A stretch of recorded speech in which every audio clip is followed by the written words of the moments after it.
The diversity, equity, and inclusion industry was bringing in about $9 billion a year in the US to train workers to dismantle their white supremacy masculinity. People then become very afraid if they own a company or they're in a position of power, that if you've got fewer women, fewer Black people that are in there, then this will be assumed to be a function of their unconscious bias that they are choosing more straight white men. And so that does create a pressure to counteract that by perhaps valuating people on their race, on their sexuality, on their sex.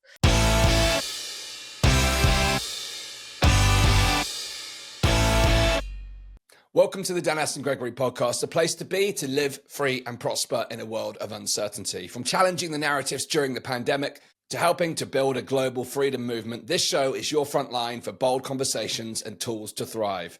We're on a mission to reach 50,000 subscribers so we can get these bold, uncensored conversations in front of the people who need them most. And if you hit subscribe, here's my commitment to you. Every week, I'll show up with the most courageous guests, the deepest insights, and the truth that most people are too afraid to say out loud. So if you're with us, please hit subscribe now and let's build something that truly matters. But before we start, if you ever find yourself questioning the mainstream narratives or wanting to speak up but not sure how to make your voice heard, then please check out our brand new Thinking Society 6-week course. We've just started, but it's here to help you sharpen your critical thinking, cut through groupthink, and communicate with clarity and impact, especially in today's divided world. If you're someone who wants to help lead the return to sanity, then this course gives you the tools to do exactly that. Head to weareelevate.org/Thinking Society to join us. Class is already in progress, but it's not too late to join us, and you'll find the link in the description. Are we really past peak woke, or is this just the beginning of something even more insidious? Today's conversation will challenge the idea that woke is over and instead reveal how it could be morphing into something equally as authoritarian. My guest today is Helen Pluckrose, one of the most courageous and articulate critics of critical social justice theory. She spent years exposing how ideology has captured our institutions, from academia to media, medicine and law. And in this episode, we dig into the origins of woke ideology, the psychological and cultural conditions that allowed it to flourish, and the deeper danger of what comes after woke if we don't reinvigorate liberal values, open debate, and rational discourse. This is a conversation for anyone who's noticed the madness, but isn't content just to complain. It's for those of us who want to build a better path. Let's get into it. Please welcome Helen Pluckrose to the Astin-Gregory podcast. Helen, great to have you on the show. Thank you for having me. Yeah, to ground us in this discussion, I know many of our audience may know you from your work with the Grievance Studies Affair. Could you tell us about your trajectory and how you came about that work and what subsequently followed? Yeah, well, I went to university late. I was 34 by the time I went back to it. I've always been a liberal feminist. While I was at university studying English literature, the focus on postmodern derived theories was really setting off what I could and couldn't say, which is very, very tricky because I wanted to look at women's social history and I had to do that through an ideological, post-colonial, queer, etc. lens, which I found a problem. And at the same time, the feminist movement was moving towards intersectionality, which and away from the liberal. So I saw the connection between these two things and started researching that in most depth. The Grievance Studies Affair, as you say, that happened at a time when we were still trying to convince people that this was a significant problem and how it worked. So the Grievance Studies Affair was showing the problem to exist and also showing that we did understand it. We weren't just attacking it from some reactionary straw man point of view. And then Cynical Theories was the book in which I broke down the different branches of theory and their evolution from postmodern thought. And after that, I founded Counterweight to help people who were being cancelled at work. And since then, I've continued to consult for organisations and individuals in danger of that. So we've got an enormous amount to grapple with that background. Despite your discoveries on this path, you still describe yourself as a liberal, which in some ways is being associated with some of the things that you've been rebelling against. Could you explain what being a liberal means to you and and how does it? There isn't really a despite with the concept of liberalism, that the philosophical basis of that, which comes down at root to let people believe, speak, live as they see fit, provided it does no material harm to anyone else, nor denies them the same freedoms. So my liberalism is very much a freedom orientated thing, and it doesn't belong to the left or the right. It's the founding principles of the US Constitution, for example. So patriotic Americans, when they're supporting that, are very much supporting liberalism. And of course, it's the philosophical driver for all liberal democracies, and the greatest body of thought arose in this country. So I consider it quite conservative in many ways to be liberal. I am, however, also on the left economically. And so that, of course, people have challenged me about, because, of course, I do see the problems on the left. And that's particularly why I'm addressing them, because I think it works much better if you're addressing problems on your own side. So I'm not going to be one of the liberals who left the left. I didn't leave the left left me. I'm staying put, and I'm going to try and fix it from here. Great perspective. And how do you think this definition of classical liberalism has been distorted? Well, I could go into a lot of definitions. So the classical liberalism is very much it's most akin to libertarianism. So that is the very negative, as what I said, they're leaving people alone unless they're hurting you. So that's the sort of the negative value of liberalism. And then we of course we have social liberalism, which actively tries to create marketplaces of ideas, have these productive exchanges, also tries to have a little bit of social structuring to enable people, a meritocracy, and people to rise on their own merits. I would consider myself a left liberal, because I combine my commitment to individual liberty with an analysis of social issues via class structures. So I'm not a classical liberal in that sense, because they tend to focus more on the freedom of markets. Okay, so that's an important distinction. So whilst we're on important distinctions, can you tell us exactly what is critical social justice theory and how this has been so important to your work?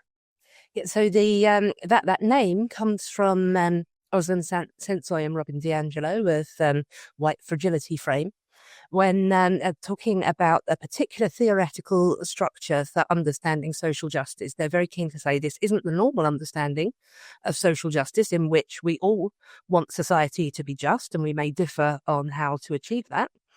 It's a very a specific approach which understands power as not knowledge as a construct of power, and to be perpetuated through language. So the understanding is that the privileged groups in society, straight, white, heterosexual, wealthy men, have had the power to decide what is true, to decide ways of discovering what is true, which works in their interests. They then legitimize this knowledge, and then we, all the rest of us, just speak into these discourses. We accept this as true. And by speaking in these ways and thinking in these ways, we then perpetuate systems like white supremacy, patriarchy, imperialism, fat phobia, ableism, cis heteronormativity. And so we need to dismantle this way of thinking. We need to look very carefully at the discourses, the ways of talking about things, and intervene on them, because now, according to these theories, which are rooted in the thought, as some of you will be able to tell, of postmodernists, particularly Michel Foucault, but have evolved to become much more dogmatic. So the idea is that we need to dismantle, deconstruct these discourses, govern how people speak, dismantle their thinking and their unconscious bias, because now oppressive power is perpetuated through the way we're thinking and speaking, rather than observable legal phenomenon. So we have to change minds. To what extent does what you've shared represent what people understand when they use the term like wokeism? Does this enshrine the governing theory of what people associate with wokeism? I think it largely does, yes. When, of course, a lot of people don't like the term woke. I'm not keen on it. I've been trying to get critical social justice to happen, and I'm not terribly successful. But I think the reason that people have picked on woke was because at first we were just calling it social justice and social justice warriors. And then this isn't, that people didn't really like to do this because who wants to be against social justice? So when they're focused in on the concept of woke, it is focusing very much on this belief that adherents to the theories are the ones who can see the systems of injustice and power. The rest of us can't see them. We haven't educated ourselves sufficiently. The woke are the enlightened. You can think of the corollary on the other side as the red pillars. So the red pill people who believe that they alone can see these systems of power and privilege which are marginalizing straight white men, and they're trying to wake everybody else up to it and get them to take the red pill. And of course, this doesn't have as much cultural influence, but it works in the same way. We can think as well of times in history where Christianity and other religious beliefs have believed themselves to be uniquely awakened and have a responsibility to awaken everybody else. And so just before, there's a lot of questions that have just come from that one sentence if I'm stumbling. So to clarify, everything is seen through the lens of oppression. Would that be correct? This critical theory, and as such, what are the consequences of seeing everything through such a lens? So you, as a man, will be unable to speak to me without assuming that you are more intelligent and more knowledgeable than me. This will lead you to discredit what I'm saying, even if you're not aware that you're doing that in your unconscious bias. And then the way that you talk to me, the way that you treat me will disadvantage me. My way of knowing as a woman will be marginalized. I will be epistemically oppressed. And so on. And all this is happening, and neither of us are aware of it. You might be sitting there thinking, oh, this is an interesting guest who knows things I don't. But they will not accept that is what you think. Well, I'll stop here then. Okay, challenging.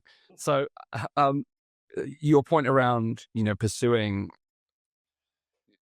social justice as a noble cause, how is critical social justice different from classic civil rights movements and other classical social justice movements? Well, the civil rights movement and the great developments that happened particularly between the 60s and the 80s, were very much liberal universalist ones. So they came at it. I think the best way to understand the difference here is to imagine a bar chart. And on it, there are different identity groups. And then there's a line that says 100, which is having all of the rights and freedoms a society has to offer. With universal liberalism, what happens is you look beneath that line. Who doesn't have that? Well, Black people don't, women don't, gay and lesbian people don't, and then you fix that. But the aim is to that everybody deserves the right to enter all professions, have their own bank account, get married, and then we adjust for that, so it's universalist. When this had succeeded in achieving all the legal battles that made it, you couldn't discriminate on the grounds of identities, homosexuality was decriminalized. Then there remained attitudes to address. Because, of course, you can't fix everything by changing the law. You have to change minds as well. But this then, around 89, 90, there was a sudden resurgence of what is very clearly postmodern thought. So that arose in the 60s. And it made that claim essentially about knowledge, power, and language. When it arose again in the 90s, in things like critical race theory, post-colonial theory, queer theory, then it was taking this concept and it was saying, well, we know that that everything is a social construct, but what is real is that it's been constructed in these oppressive ways of white supremacy, patriarchy, etc. And now we need to deconstruct that, but also reconstruct other more equitable, social justice focused understandings of society. So this is when the great sort of reconstruction started to happen, and it was just accepted as objectively true that we are living in a society that's dominated by white supremacist, patriarchal, etc. thought. So that concept of social justice is where the idea of woke comes from. It maps very well onto the concept of critical consciousness, which is the ability to see through or these layers that we're supposed to accept uncritically, and then start to try to dismantle them. So the aim for social justice requires you, first of all, to accept that you have been socialized into believing all of these oppressive things. You cannot, as a rational agent, evaluate ideas to yourself and say, no, I don't agree with that one, I do agree with this one. You have to go with the critical methodology of dismantlement. Yeah, and it's become dogmatic and ideological in its manifestation, where that unquestioning ability to say, well, I can understand this part of the argument, but this part doesn't make sense to me. Doesn't feel like there's room for that kind of discussion within the theories themselves. Well, absolutely. I mean, this is why it's so often described as a Kafka trap. And the very best example of this, I think, is Robin DiAngelo in White Fragility, where she says that white people are so fragile about their complicity in white supremacy that they engage in defensive moods to avoid confronting it. And these defensive moods are disagreeing with it, remaining quiet, or going away. So, according to DiAngelo, the only way you cannot be fragile is to stay exactly where you are and vocally agree with her. So you can see then that she is shutting things down. Where if you admit that you are in fact a white supremacist, then you're a white supremacist. If you deny that you hold these values, this is evidence of your white fragility. Protecting you from admitting that. So there isn't, she's shut down any possibility of legitimate disagreement. And that is the kind of attitude that runs through everything. Hey, just jumping in quickly, if you're finding this conversation compelling, then you're exactly the kind of person who will thrive inside our Thinking Society 6-week course. In a world overloaded with noise and manipulation, this course helps you to cut through it all by developing your ability to think critically, challenge assumptions, and communicate powerfully without being shut down or shut out or losing your relationships. It's not just about learning how to think differently. It's about learning how to lead with clarity in a time of chaos. So if you're ready to go deeper and become part of the solution, then head over to weareelevate.org/thinking society and join us. Now back to the conversation. Helen, you speak so sensibly and rationally about it and stoically. It's hard to, and without kind of disdain in a way that, so for someone listening, when our opening gambit may have actually construed you as advocating for it, which is quite the opposite. So I do sometimes, like clips of me taken out of context get online, and then I'm accused of being woke. And that it's a problem, I think, is that our difficulty with entertaining a proposition without agreeing with it. And so I break it down and I try to explain it as people believe it. But of course, I think this is presumptuous, factually inaccurate and illiberal. Yeah, but also what you're modeling is the ability to discuss things without becoming emotionally dysregulated, because I think that in itself is part of the issue, is that we have lost the ability just to speak freely and openly, logically, rationally, with reason, without resorting to ad hominem attacks or inflamed language or overly emotive or ideological language. So to be able to look at things as they are, not worse than they are or better than they are, and just see them for what they are is so important, but often lacking in our society. Let me ask you this then. So when did you really start to see something deeply wrong? You mentioned during your university years and taking issue with the lens for which your studies were being filtered at university. When did it become so deeply problematic that you made it part of your life's work? Well, I first started arguing against this in 2009. It was then very much embedded within the academic structures and theories that I had to study. Then we saw this really exploding, particularly on university campuses from around 2013. By 2015, it was making itself felt in general public discourse, particularly online. People started to be cancelled then, and then this really rose. We see a big change in 2015, and lots of different measures confirm this, that the language of corporations in communications shifted from what they call civil rights discourse about equality, individual merit, to critical social justice discourse, which diversity, equity, and inclusion. We saw that in mainstream sort of outlets, what they were putting out, and this continued to escalate until 2020, when the death of George Floyd at that point caused these little sort of localized explosions that had been happening on university campuses around certain celebrities in knitting circles, in young adult books. There were all these little localized eruptions, and then when COVID hit, there was an atmosphere of fear. There were lockdowns. And at the same time that people wanted something to fight, and the Black Lives Matter movement had been rising, and then George Floyd died, this was when we saw the huge explosion of it. I started then getting literally hundreds of emails a day from people whose workplaces had started to implement new policies, new training programs. The critical social justice industry, the DEI industry, was then bringing in about $9 billion a year in the US to train workers to dismantle their white supremacy, masculinity, etc. And this really took off at this time. That was the peak moment. Since 2021, it has been declining in the UK, in the US, not so much in Canada, rising slightly in Northern Europe. But we can be confident that it is on the wane. But waning is not over. And we're going to see a long period of it seeing itself out. And there's going to be death throes within that time. I have 4 big organizations at the moment on the point of combustion. Wow. Yeah, I mean, a lot of people are talking about that we've reached peak woke with the election of Trump, but in many ways, as we saw previously, it creates kind of a counter response. And I wonder whether that's going to create a resurgence, maybe through different channels or different means or different topics. But what's your take? This is my fear, and it's I've been writing about this a lot recently, and I'm hoping to get a piece out today, that we are seeing a very woke-like attitude among some of the anti-woke.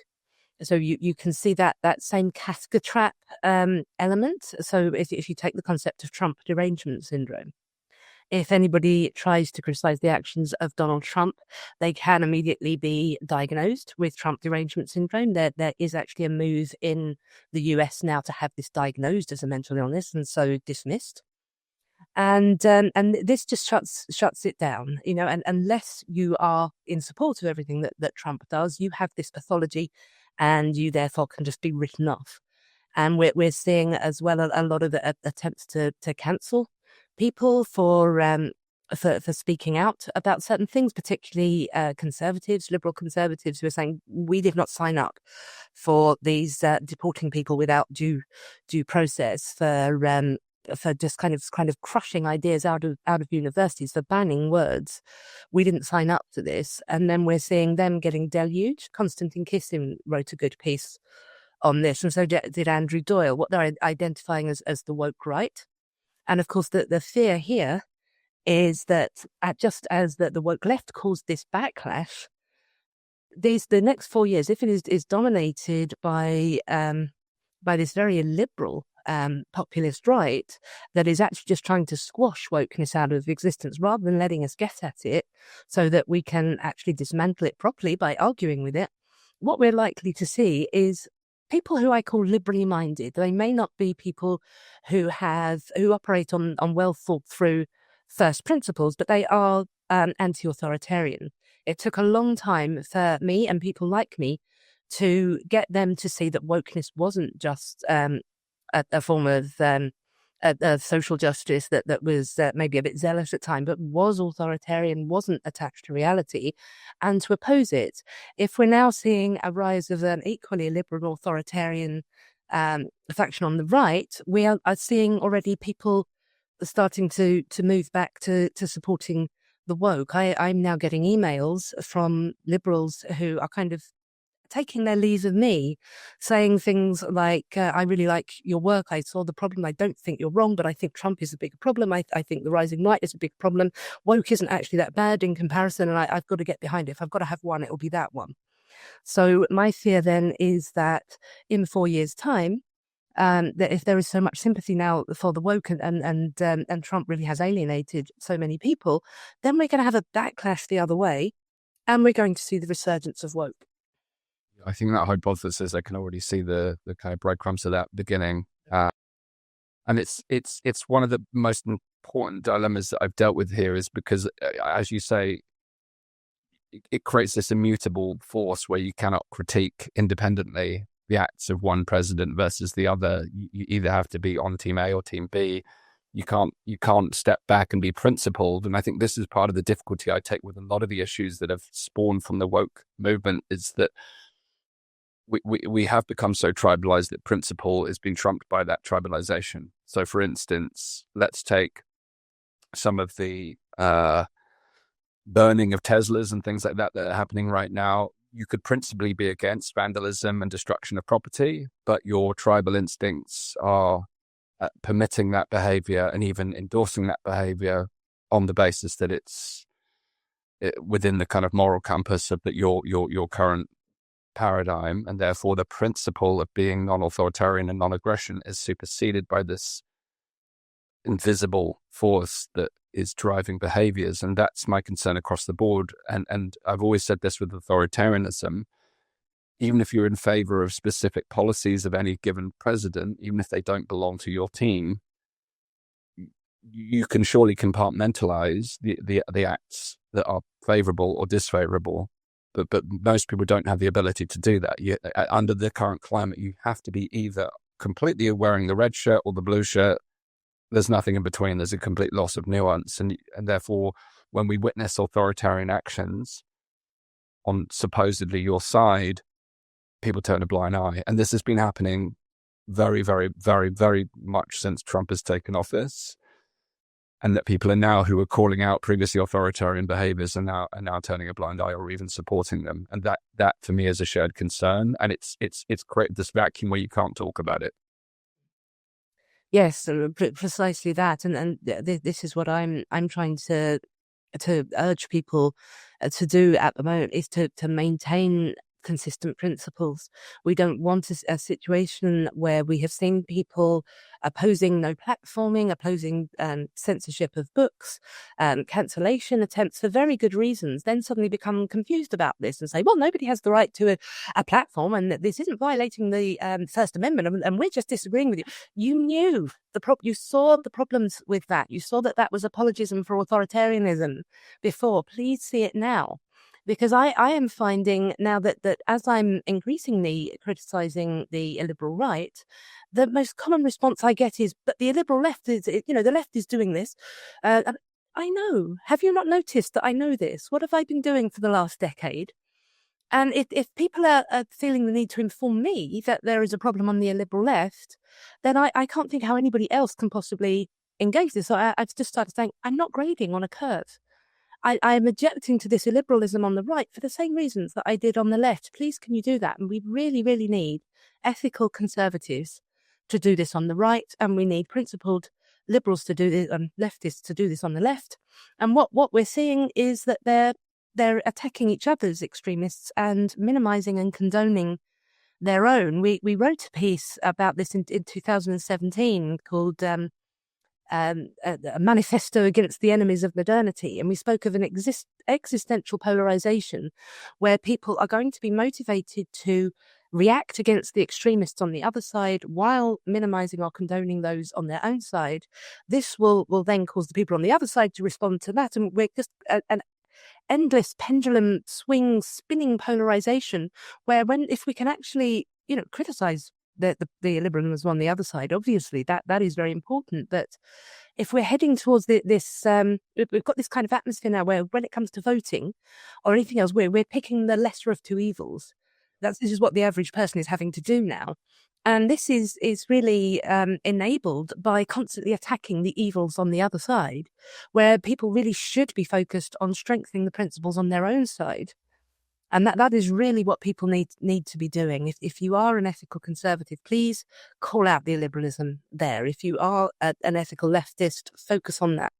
Hey, just jumping in quickly, if you're finding this conversation compelling, then you're exactly the kind of person who will thrive inside our Thinking Society 6-week course.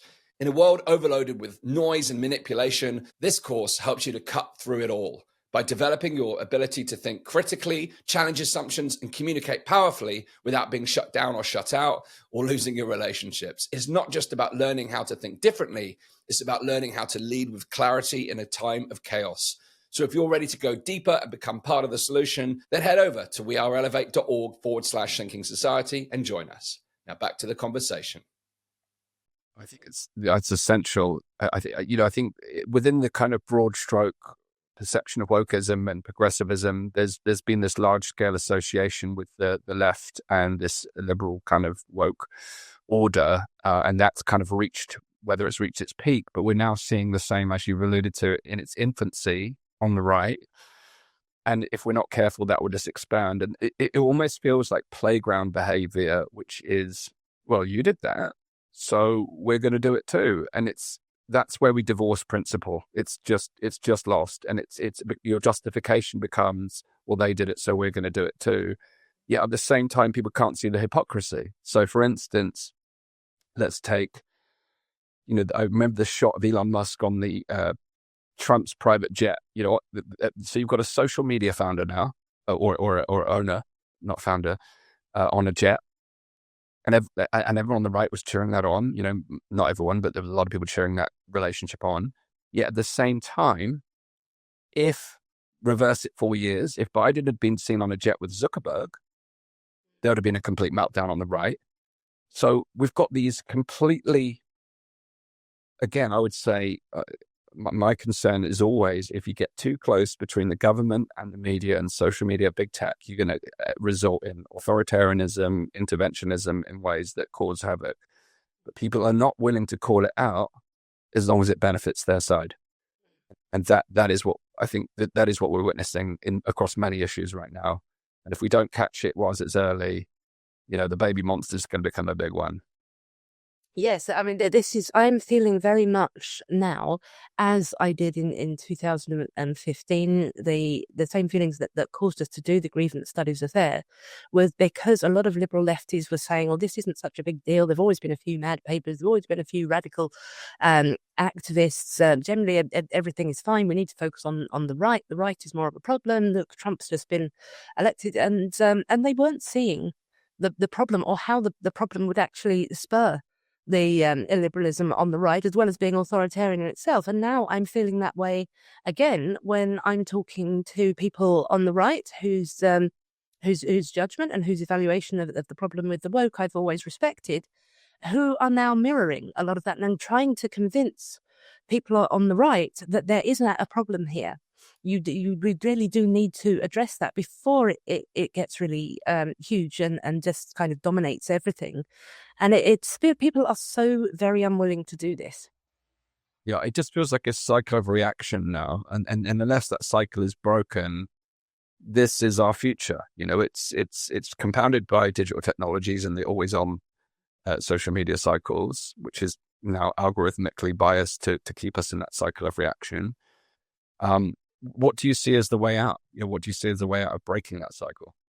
Well, the issue with social media and the way that we are connecting there is beyond my remit. I'm really hoping, the best I can hope for here, because we're not going to put that genie back in the bottle. Social media isn't going to go away.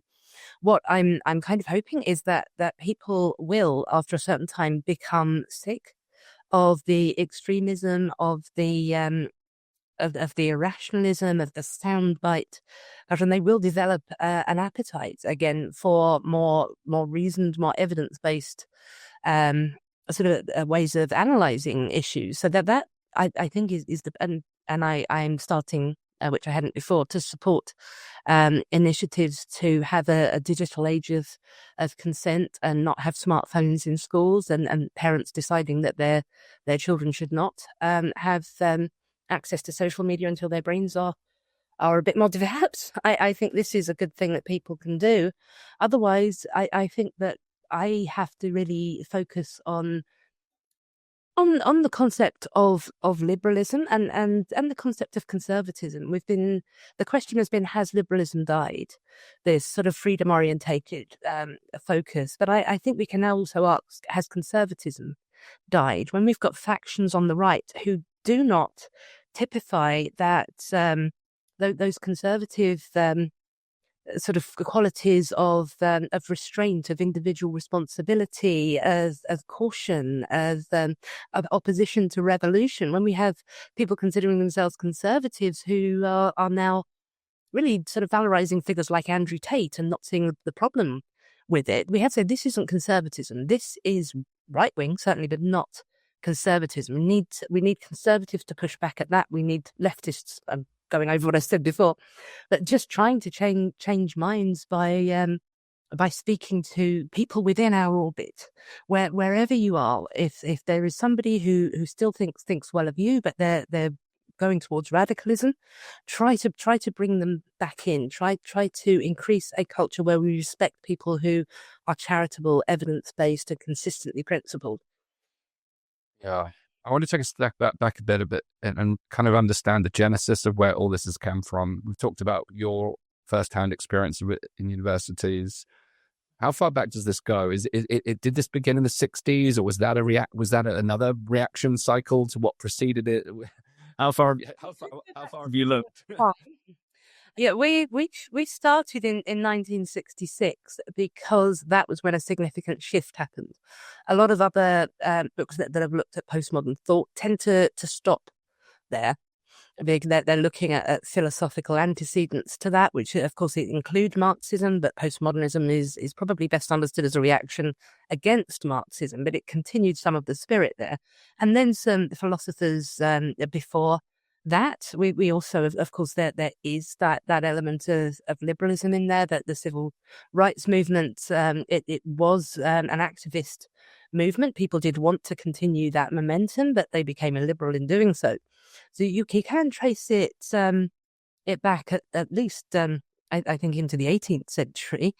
That I've always found it useful to start where these concepts of power, knowledge, and language really crystallized in the late 60s, because that is running through really everything now. Once you have grasped this worldview of how knowledge is constructed, how it relates to power, how language ties in, and how we're understood to think, then this is when you can challenge that. And how did academia in particular become so vulnerable to these ideas, with almost uncontested ideas? I think academia is inclined to be more left-leaning anyway, because particularly within the social sciences and the humanities, because there is a greater openness, a greater sort of exploratory attitude in those on the left. There is this avant-garde, always trying to progress, trying to get new knowledge, get better understanding. This appeals more to people on the left, while certain fields like, I think, economics, agriculture, engineering, very sort of practical, engaging with the material world things, appeals to more on the right. But otherwise, it is very much people on the left. And this drive to always be ahead of your time, see what's coming, predict what's coming, trying to make things better. And also the culture in academia of problematizing other people. So you see people who are developing a certain set of ideas. If you can find a problem with their ideas and develop them further, then that is generally in academia a very good thing. If we think in something like biology, if people have made some discoveries here, and then another biologist comes in and says, this part is wrong, and I can here it is, then that's groundbreaking. And this is what people are doing, I think, with the social justice movement. You know, that they as it arose, being able to problematize other people and dismantle and see the systems of power and privilege in the people who are opposing them, is a really very attractive way to go. It's showing that you are at the forefront of your field, and that's been very destructive. Something that should have been a positive inspiration, I think, has been a very destructive one. It feels like it's created a culture of victimhood and entitlement, which is playing out across the kind of social justice activism. Would that be a fair reflection in your assessment? I think the victimhood is very much a part of it. Yes, the rise of victimhood culture by Campbell and Manning is particularly good at this. And Jonathan Haidt, of course, has addressed it as well with the concept of Pamela Paresky's concept of safetyism, where we've just tried to protect people from bad ideas. as we've moved from actually changing laws and material circumstances to addressing attitudes, there has been a drive to protect people from ideas, that ideas really are harmful. And this has caused there to be status in victimhood, and also with the concepts of knowledge. If you are somebody who has multiple marginalized identities, the understanding is that your knowledge is attached to this. So you, as a straight white man, for example, I don't know if you're straight, but for a moment I'll assume you are, that society is set up for you. You don't have to look beneath the surface of anything. If somebody who is a black man, for example, the society wasn't made for them, so they have to operate in the world of straight white men and in with the experiences of black people. Suppose then it's a lesbian, a black lesbian, a black disabled lesbian. You're seeing more and more layers of society. You are understood then to be gifted with multiple layers of knowledge. In cynical theories, we have an image of a set of glasses with rainbow streaks on it, and this is the idea of knowledge, how knowledge is constructed by identity.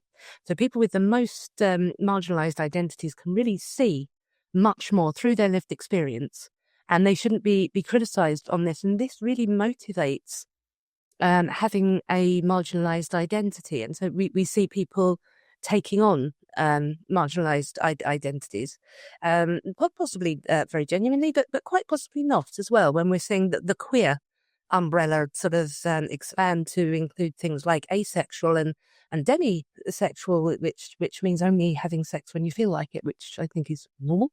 But the sort of really expanding out these concepts of marginalized identities.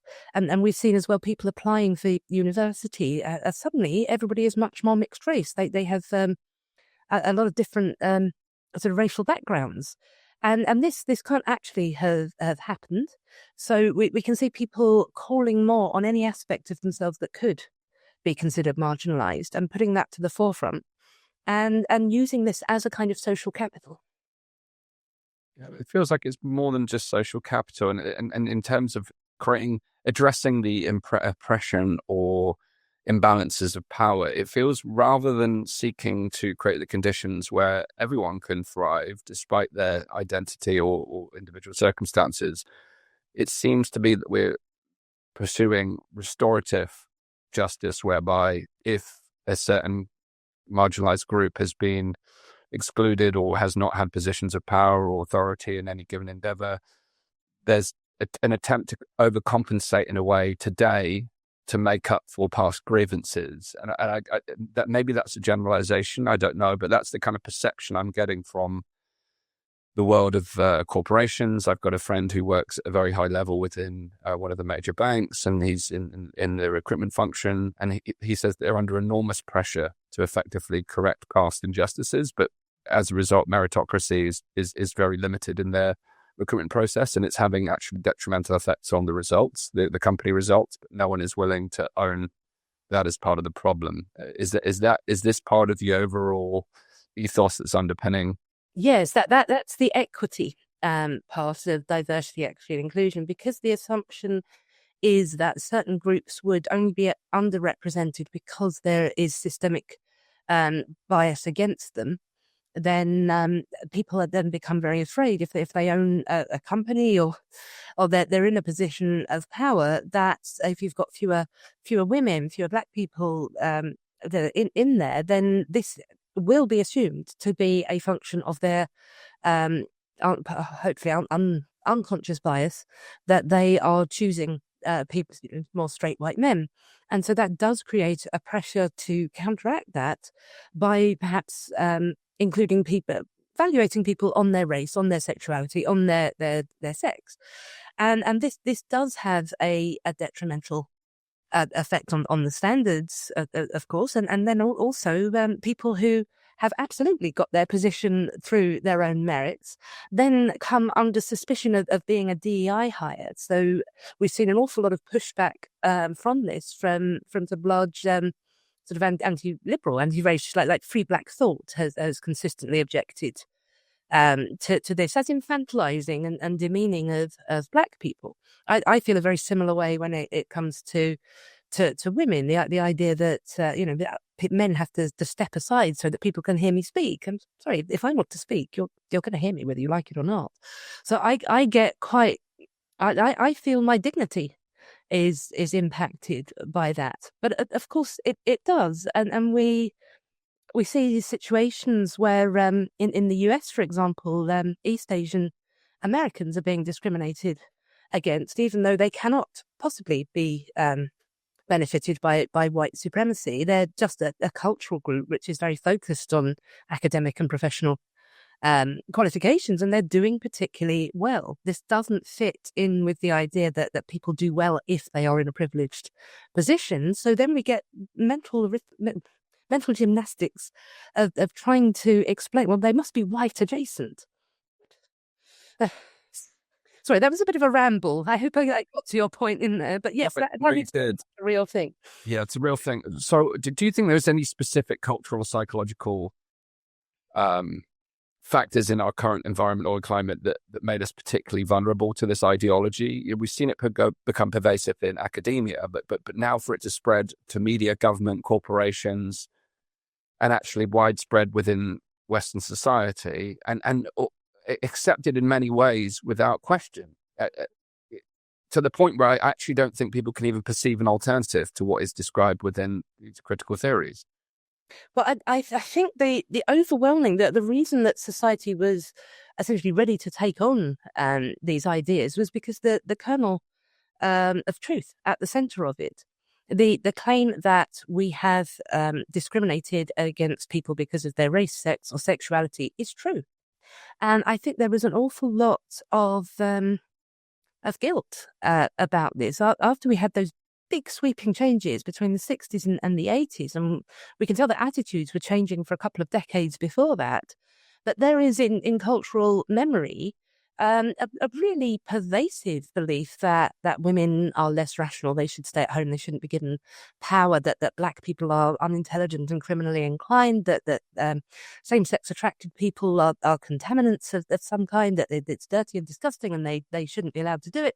And those are in our memory, and people who have kind of come through the other side of that civil rights movement and the successive legislation really are motivated to continue not making that mistake, to continue moving away from a mindset that made that seem somehow normal and ethical. So it was in a very vulnerable position to then be presented with a non-evidence-based, illiberal approach to doing this. People of good intent will be inclined to think, yes, I'll get on board with this dismantling of the attitudes that remain.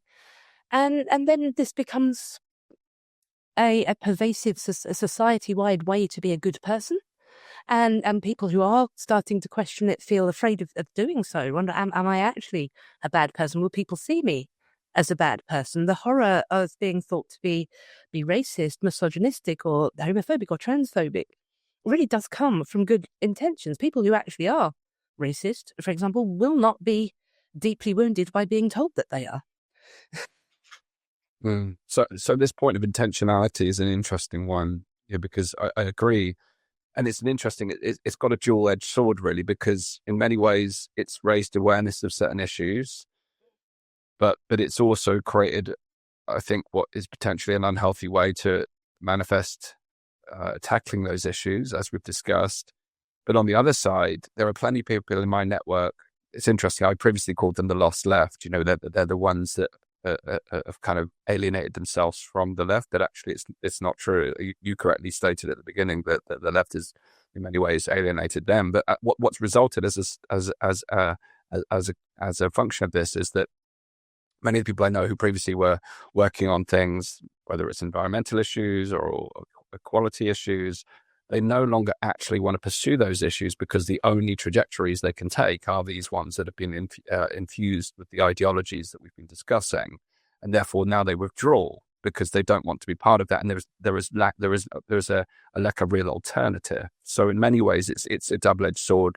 In some ways, some of the issues are getting more attention, but as a result, some of the real practical tools for tackling these things have been diminished. Absolutely. I mean, this is why I'm not a historian.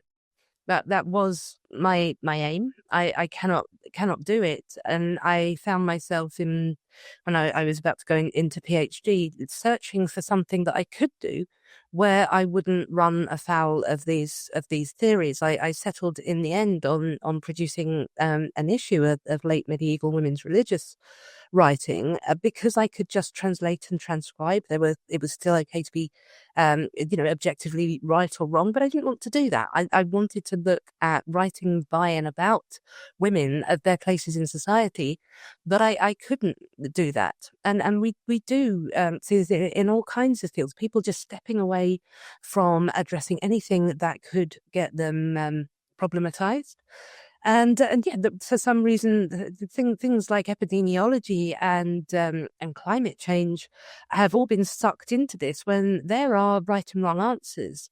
So that we need to know how that works. But people trying to address this from an evidence-based perspective may well find it's more trouble than it's worth, and move into a different field where they'll be safer.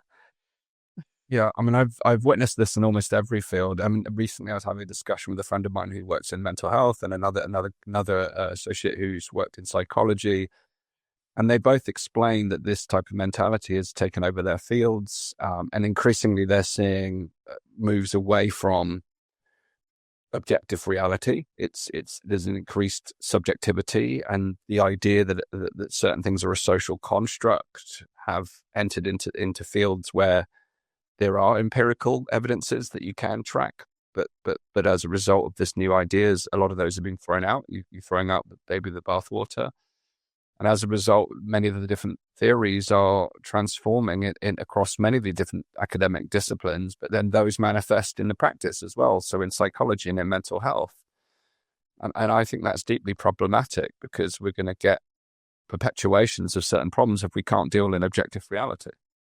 It absolutely is. I'm currently working with a large sort of psychological organisation which is under threat from indigenous knowledges, and just trying to say, okay, we can explore this in various ways, but we still do need psychiatry, particularly, to be focused on evidence-based medicine. We see it as well in other forms of medicine. I've had a large humanitarian organization, which is a medical organization, really being derailed by people saying, well, we need to make sure that there's accurate representation and be sure that we're not indulging in white saviorism. And no, we don't. We need to deal with malnourished children and labouring women in war zones. That's what we need to deal with.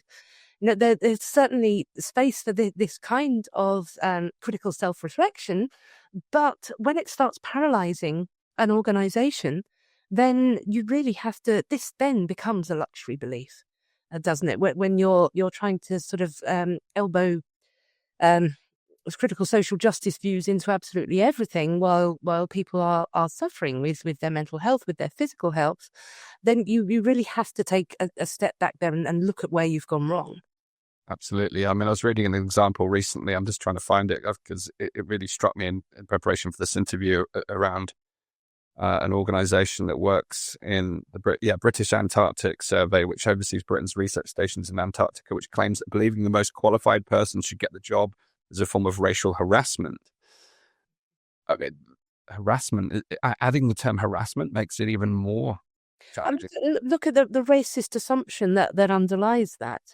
The belief that if the most qualified person gets the job, that person won't be a black person, a brown person, a woman, a gay person. What is the assumption that is underlying that there? And this is where a lot of the pushback really does come from. It's from members of those groups feeling downright insulted by the idea that they cannot compete in the meritocracy. Now, as somebody on the liberal left, I will be sceptical of claims that we have ever achieved meritocracy. I think there are a lot of things that are holding people back. We do need to look at that. But the concept of meritocracy, the aim for it really has to be there. We cannot assume that because somebody is a woman or of racial minority that they cannot compete on a level playing field. We have to to give those individuals their due respect and consideration for having done so. It really is very, very destructive of the psychological well-being of people who are alleged to be being spoken for by this. When I finished my last book at the end of 2023, the 5 years of DEI training had been going on in various companies by then, and the average outcome of this was that it had 9% fewer black women in positions of management. And why has this happened? Sort of breaking that down and looking at it, it seems like by telling people constantly that there are these systems of white supremacy, that all white people are racist, that this is perfectly normal, it triggers a whole load of reactions. So white people then feel it's virtuous to affirm that they are in fact racist. People who are racist and are not inclined to feel bad about that are likely to be reassured, well, everybody is. This is normal. I don't have to interrogate myself about that at all. And then as this is coming over, the people who are actually of minority groups are then thinking, well, everybody is way more racist than I ever thought they were. Everything is stacked against me. And this particularly affects women who are, on average, more conflict averse. And they're likely to become more stressed, and they're likely to leave. And this is why the hypothesis is, which I think is very, very plausible and well supported, that the people most affected by these initiatives are black women.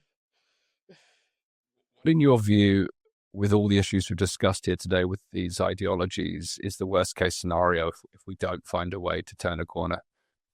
I see a constant backlash and pendulum swing. As a late medievalist, early modernist, looking at the ways in which society has always worked, it still does in other places, that the sort of modern liberal democracy project is really a very unusual thing.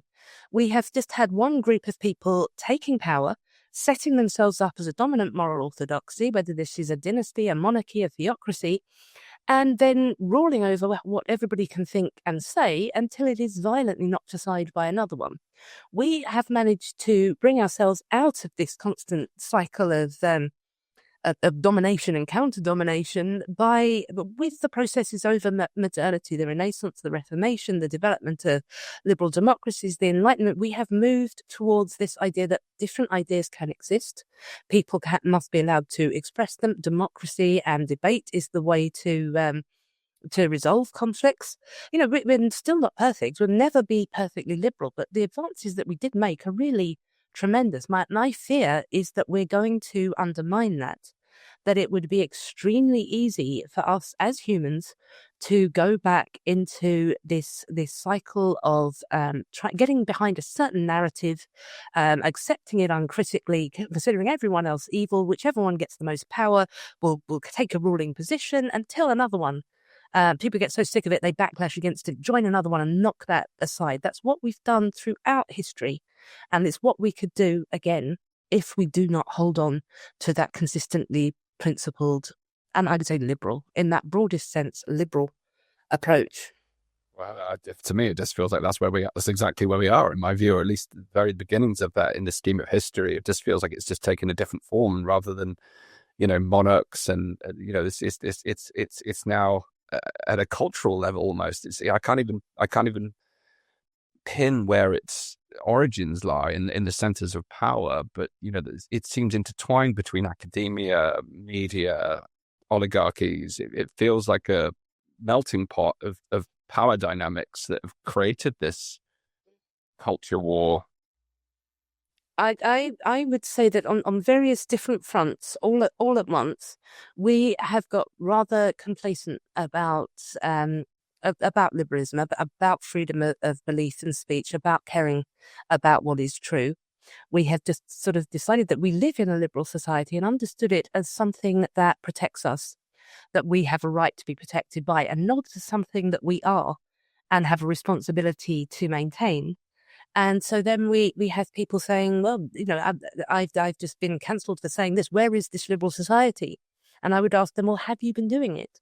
Can you think of the last time that you defended the rights of someone you disagree with, to say something that you disagree with? This is what we all really need to be doing and to be promoting at the moment. And yes, it does. It feels very much as though we're already back in that kind of dynastic, theocratic rule state, but we are not yet. And that isn't another thing that I'm going to be arguing in my next book, is have a look at other societies which are way less liberal than we are, and what it is like to live, say, under an Islamic theocracy or in Russia, and think about how liberal we still are, how much better it is to live in the society that we do live, actually appreciate that, and then try to hold on to it and build it. Because I worry that a lot of the sort of despair of liberalism is a self-fulfilling prophecy, that people can see that we're getting less liberal, less freedom orientated, if you prefer, and then they're kind of despairing of that. They're not. They're saying, well, liberalism has died. We're no longer in that state, and by saying so, I fear that they will make it become so. Well, so the question to me then is, how do we push back against some of these ideas, or how do we move forward more practically? You've talked about previously needing a knowledgeable, principled resistance from the ground up, which is some of the things we've talked about today. So I kind of want to look at this through two practical lenses, because I'm very familiar now with some of the work you've been doing with institutions, which has been dealing with these kind of woke authoritarian implications and impositions within organizations and helping people who've been affected by those. So on one side, I would like to look at that, but I would like to look more broadly after that at how we look at this culturally and socially, beyond the individual focus. Because again, I've read in recent weeks people being fired for their different viewpoints or tackling these different principles, and it feels like people are just being actively silenced. So could you tell us a little bit about some of the work you've been doing in an advisory capacity within institutions, and some examples where certain techniques have worked and you've got results? I'm really curious to learn about what you've been doing there. So the policies that I've been helping organizations and large companies set up focuses very much on the protection of religious, philosophical, and political worldviews. So we get people to write their new policies, which says that the company or the organization will not seek to oppose any political, religious, or philosophical worldview on any of its members. It will not. There is a rule against any member of the organization imposing theirs on anybody else. Any request to put a religious, philosophical, or political worldview as a policy when it runs counter to any other legal, political, philosophical, or religious worldview will not be accepted. And for people to really have that very, very clear in their minds. So we have a baseline of anti-discrimination policies, which essentially say you will not discriminate against or be hostile to anybody because of their race, their sex, their gender, their sexuality, any other thing. With any of this, it is unacceptable. It won't be tolerated. This is covered by things like the Equalities Act. In other countries, there's usually a list of characteristics that it is illegal to discriminate against people on the grounds of. That is the baseline. After that, it is the slide into confusing the critical social justice ideas with just being a good person, the continuation of anti-discrimination law. And this needs to be set out very clearly. And this involves defining things like diversity, equity, and inclusion, because a lot of these policies still need to use those words, define them in ways that really are about equal access to being inclusive of diverse viewpoints. And really to kind of getting people who are in a position of power in here to have it very clear in their mind when something has slipped from holding your own viewpoint and expressing it to imposing it on other people, when it's gone from anti-discrimination to one particular political or philosophical worldview, and how to draw that line here. And on an institutional level, there are complex policies that you can set out to make sure that people understand where that line is between holding your own beliefs and imposing them on others. And there are approaches that you can take within things like universities. So a lot of people advocating for sort of stopping the domination of the critical social justice in universities, focus on banning the critical social justice ideas rather than the authoritarianism. I think that this is a problem. We're already seeing that in the US, universities and professors who are using these ideas are changing their language, or they're planning to bunker down for a few years. We're not actually being able to get at them. I have argued that in universities there needs to be a change of policy which expects that a university will actively try to recruit people who have a range of perspectives. And obviously, as you get more left-wing people in universities anyway. But if a political science department has no libertarians, no conservatives, nobody of any other view at all, then I think there needs to be a policy which requires universities to show what efforts they have made to ensure that their students are getting a wide range of views from the people who hold those views. Their academics are being challenged from other positions, and also an expectation that they will engage with that. So, for example, in the field of gender studies, when we have queer theory, at the moment there really is only queer theorists in it. A balanced approach would include gender-critical feminists and biologists as particularly relevant to the subject of gender and what that is. And they would be expected to speak to each other, to form competing hypotheses, to engage in robust debate. We cannot have this is not up for debate. And if you disagree, then you're transphobic and perpetuating this oppressive system. You have to be able to get together and talk about it. And there needs to be very stringent measures for if any academic or any student is told, well, you can't pursue this research question, you can't make this argument because it's problematic, that this will not be tolerated, that you who do that will need to be investigated. So why have you marked this student down because they haven't made their argument well?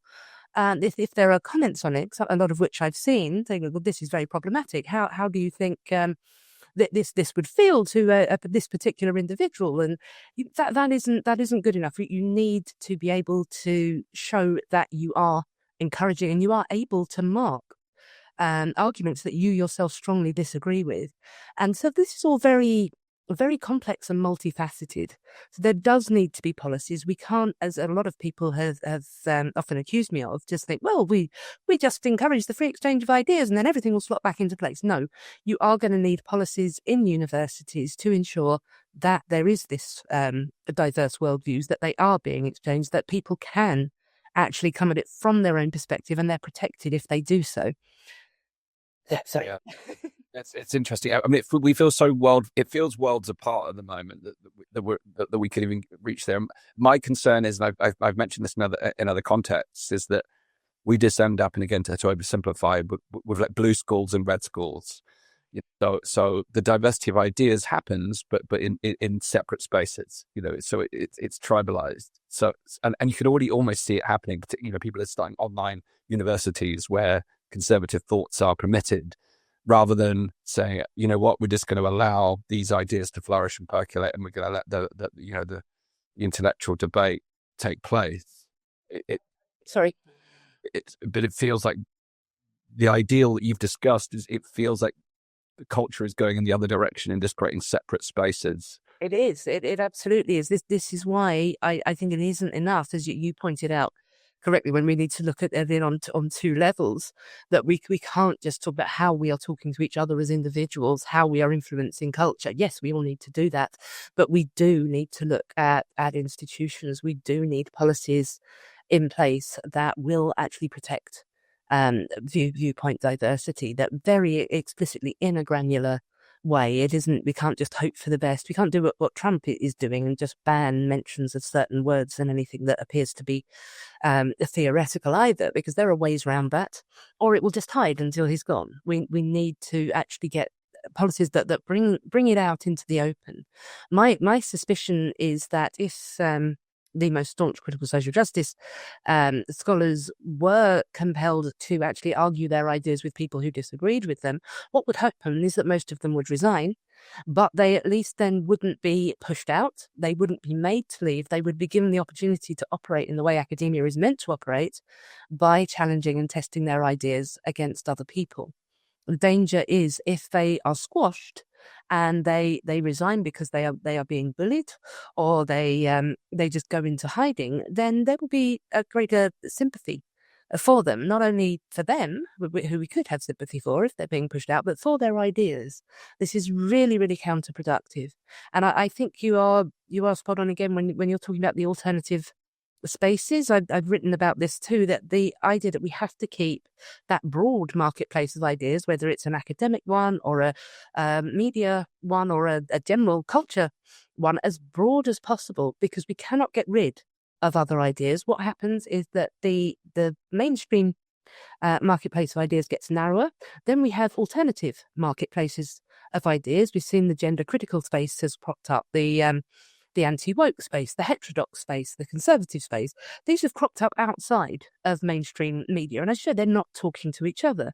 Then we get the ideas which then become really extreme. And I've called those the black market of ideas. And we're into things like ethno-nationalism and neo-Nazism. And then they are operating sort of underground. Essentially, they're sort of bringing people in a secretive way. They're gathering glamour to themselves. They're anonymous trolls online, and they're really driving themselves deranged in an unhinged kind of underground community that we still can't access, apart from very unfruitfully on social media. We really need to keep those ideas in the mainstream, so that they can be diffused, so that they can show themselves to be what they are and not have that glamour.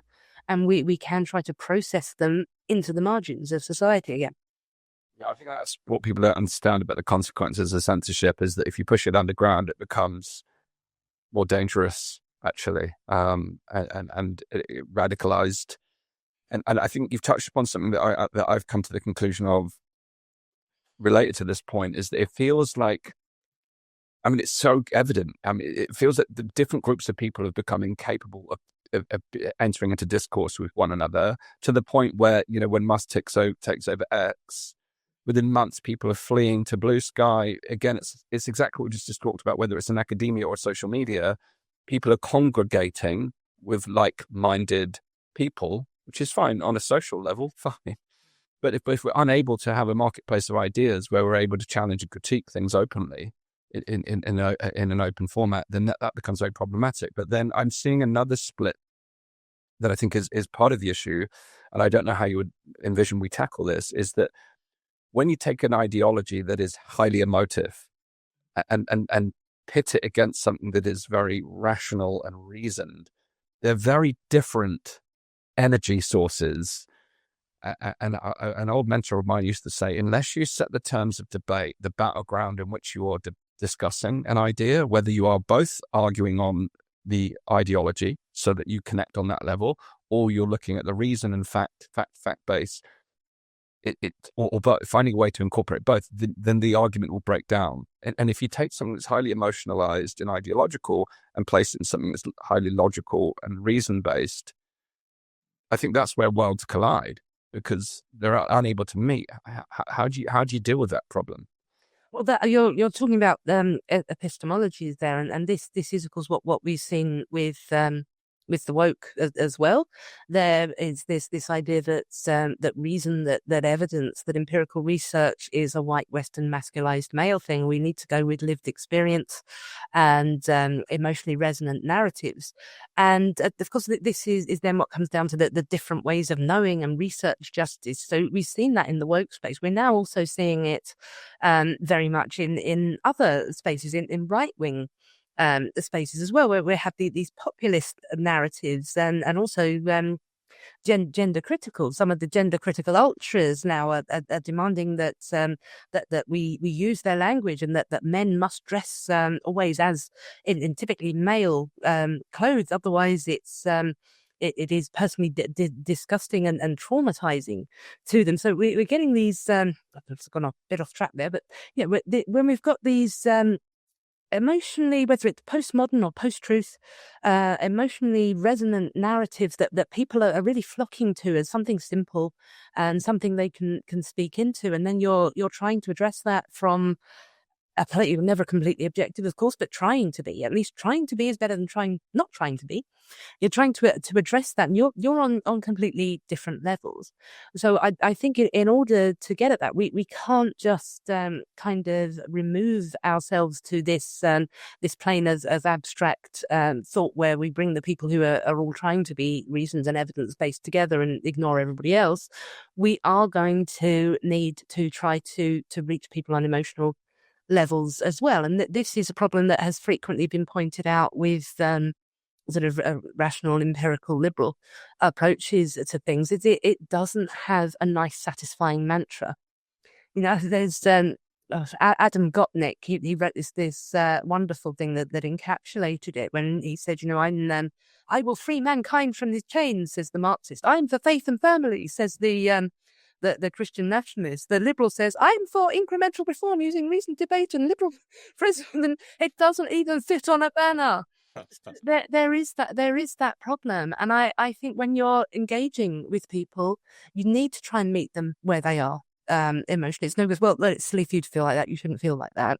You have to try to find out why they are feeling this way, and try to engage with them on that level. For example, it can be very useful when talking to American conservatives who have become perhaps too radically anti-woke, by appealing to them on the grounds of their constitution. It is a patriotic thing to support life, liberty, the pursuit of happiness for all people who come into the world equal, consent of the governed.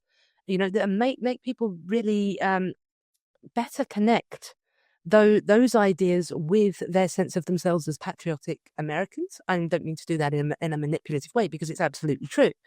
But when you see people kind of veering into unevidence-based narratives, or on the other side, when it is the woke who have a lot often, become really stuck in this narrative and believing themselves to be at the bottom end of this horribly oppressive system, that's a very frightening place to be. And it's why we see an increase in mental health problems in Gen Z who have taken on these sort of left-wing ideas. No good just telling them that they're silly, that's not based in reality. You have to try and meet them where they are. Why are you are feeling this way? You are feeling like everything is stacked against you, that it's all very horrible and oppressive. How can we actually address this in a more ethical way? Trying not to just react against people, that you're just being silly, that there's no evidence for that, or you're obviously evil or stupid, but try to actually pick up on the discourses and what is underlying it, find the kernels of truth in there, meet people where they are and say, yes, I share your concern about racism, or I share your concern about bad policies for immigration.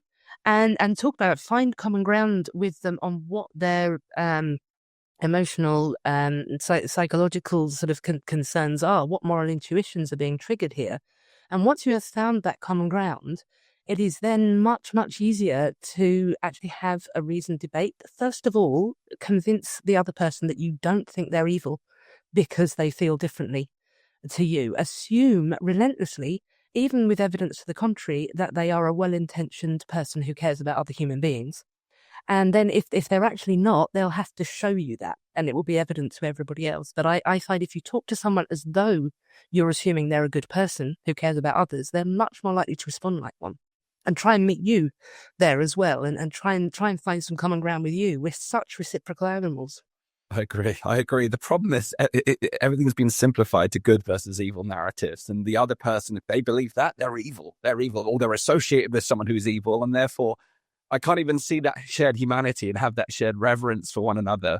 But I think in a way you've described the simplicity of it. It's a lost art of empathy, really. And what people don't understand is to acknowledge someone else is not to agree with them. And it's, people now fear acknowledging other people for being perceived as agreeing with their point of view. And I think acknowledgement isn't just acknowledging their view, it's actually acknowledging, as you said, how they feel.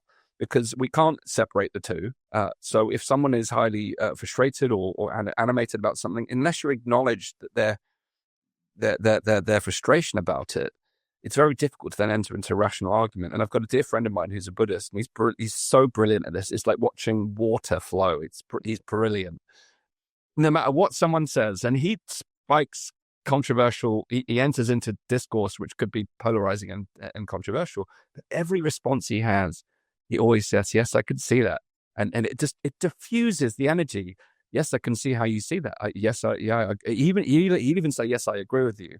But then you watch the energy come out of it, and then he'll say his thing, and then they enter into a very polite discussion. Whereas if he then inflames or rejects their point of view, that's wrong, or you're stupid, it just perpetuates the discourse, an animated discourse. Whereas you can actually just say, you know what, I can see how you would see that way.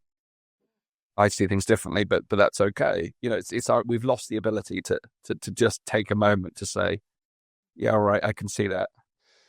We've pushed ourselves into a situation where people are acting on a fight or flight response. I'm always hearing, we don't have time for civilized discussion. We have to act now. Everything is on fire, and there is an urgency. But I think it's a false belief to think that you can more rapidly resolve conflicts by antagonizing other people or just completely writing them off. I think we actually have to use the methods of conflict resolution that we have, which is trying to actually speak to each other, understand each other as we are, and have the straightforward no to authoritarianism. People often think that liberalism is very weak and wishy-washy because it's about conflict resolution via debate and democracy, but it has a very clear no to imposing authoritarianism on people. So we can do that straight away. But having these conversations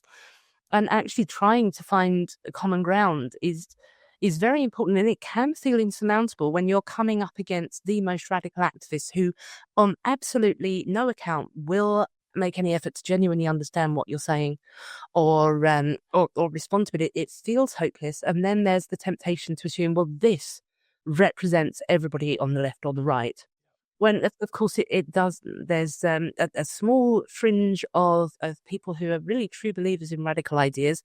Then there's a wide band of people who are condoning or minimizing what they're doing and enabling it because they see the problem on the other side as being much worse. And these are the people who are nearer to you. If you are, say, centre left, just to the left, you're going to be able to reach a band of people who are not radical leftists, identitarians, but who may be enabling them because they think that the other side is much worse. If you can persuade a few not to do that, then they, who have been much closer to the far left, might be able to persuade some there. So trying to expand your circle as far as you can. And I've had a lot of luck with this with my Substack account. I have conservatives. I have people who voted for Trump. I have people who are reform voters. I disagree with both of those positions. I have people sort of further to the left than me economically, but they tend to see me as a good faith actor who is not going to assume that they're evil. And so they will talk to me. I will talk to them in a civilized way, and we will find ourselves moving away from more radical positions. Quite often, somebody will come into my comments with a very antagonistic attitude and say something very dismissive, assuming that I will take up an antagonistic position to them. And as you said, if I respond to them with, "But I see your point there," and actually represent it to them as they are, as it is in their best way, and so, "But I can't agree here because of this," 9 times out of 10, the way they respond to me will be by trying to agree with something that I have said, because I have essentially conveyed, I can agree with some of what you're saying. I can see your point. I don't think you're evil. They will want to say that to me as well. I mean, if we can do more of that on all sorts of scales and try to do our bit to normalize doing this again, I think that is the best that we all can do. And it does seem very idealistic and wishy-washy to essentially say just be nicer and more intellectually honest when you talk to people. But we can also set up institutions in ways that expects this too. I think that's key. You have parallel institutions and thought-provoking discussion platforms, because actually I think that the online media space gives it an illusion of how mainstream society is actually unfolding. You only see the polarized points of view. And actually, a lot of my friends who are most intellectual, most thought-provoking, they've all checked out. They've all just given up on those platforms, but they've not found an alternative. And if they have, it's in a small cafe somewhere, which is great. It's great if you've got it. But actually, in order to expand the dialogue and actually for these ideas to become permeated within broader society, I think we do need spaces where wider discussions are permitted. And I've even over the last couple of years tried to attend events whereby my worldview differs, and sometimes private gatherings, and I've been able to do it sometimes. And people have all said it's been great having someone here challenging our paradigm, etc. But there are other groups I just can't get in. They won't let you in because they've said, and even on guests on my show, you spoke about this with this person. It's like, yeah, but that doesn't mean I agree with them. I just spoke to them on a podcast. I can't even get a guest to talk about someone different because I've been at by association. I've spoken to X person. It's so difficult, but we have to pursue it. For the sake of the future. I've got two questions for you, Helen, before we wrap up. If someone listening or watching today only remembers one thing from what we've discussed today, what would you want it to be? I would want them to remember where that line is between letting people believe, speak, and live as they see fit, and imposing it on others, doing material harm to others or denying their freedoms. So many of the arguments that are going on tend to blur other people living and believing as they wish with impositions and denial of freedoms. If we lose that liberal line between those two things, then we are really going to be in trouble. So I would just encourage people to analyze things as they're arising. So, well, is this something that I should support you in doing because it is your right to think and feel that way, and you're not imposing it on anybody else? If so, do that. If it is an imposition on someone else or denying someone else's freedom, oppose it, even if it is on your side, especially if it's on your side. Yeah, and I would add to that, be willing to suffer the consequences, because I've been doing a little bit of that recently and getting an absolute battering ram, and it's a disincentive to do it, but it's the right thing to do, and as a result, we all have to have that courage to step into that space. My next question is this, and my final question is this: if this interview were archived for 100 years from now, what message would you want our future generations to hear in order to defend truth and reason in the face of potential future ideological capture? Just in a couple of minutes at the end, I do think about this a lot, because people keep, they assume that history is going to unfold in more liberal and more positive ways. I'm not at all sure that it is. So I keep thinking maybe in 100 years, I don't know if we're going to be living in a right-wing hellscape, a left-wing hellscape, a religious theocratic hellscape. And I would urge people to care about what is true. So the two things that, and I'm actually having it on my gravestone, I have left rules for this. She just wanted you to value evidence-based epistemology and consistently liberal principles. So I would say to anybody in 100 years who is coming to these at the first place to look up the work of liberal thinkers, of evidence-based thinkers, because these are the things that work consistently. It doesn't matter what your culture is, what is true, and the ways to find out what is true will survive, even if all of humanity got wiped out except for two people and they had to rediscover it all again. That is how to do it. The ways that society works best is by enabling the conflict of different ideas, the competition of different hypotheses, of letting people do their own thing and trying to coexist with them. That is what I would urge people to. I would say if you've lost all of history, then the very best societies that were formed, where the best places to live, where knowledge advanced, where human rights advanced, were liberal democracies that had been through the Enlightenment, that had come to value science and reason. Thank you, Helen. That's an excellent time capsule that we'll leave. Which we don't have to wait 100 years to adhere to those lessons today. We have the opportunity to learn from exactly what Helen has discussed. So please do share this episode. Thank you so much, Helen, for this illuminating discussion. So important in this time. We ran out of time. I was going to ask you about some of the current things that are happening topically, but we'll save that for another time. So, Helen, thanks again so much for being with us here today. And having me on, Dan. It was good talking to you. If you've made it this far, thank you. Conversations like this aren't always easy, but they are essential. And a huge thank you to Helen Pluckrose for joining me today.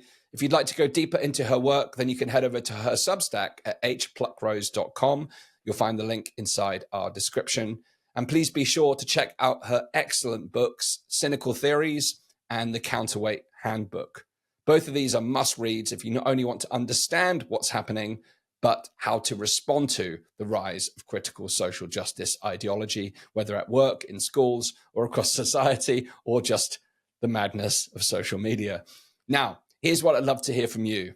Do you think that we've passed peak woke, or are we just heading into something even more extreme? If you're watching or listening on Spotify, you can actually take part in the poll.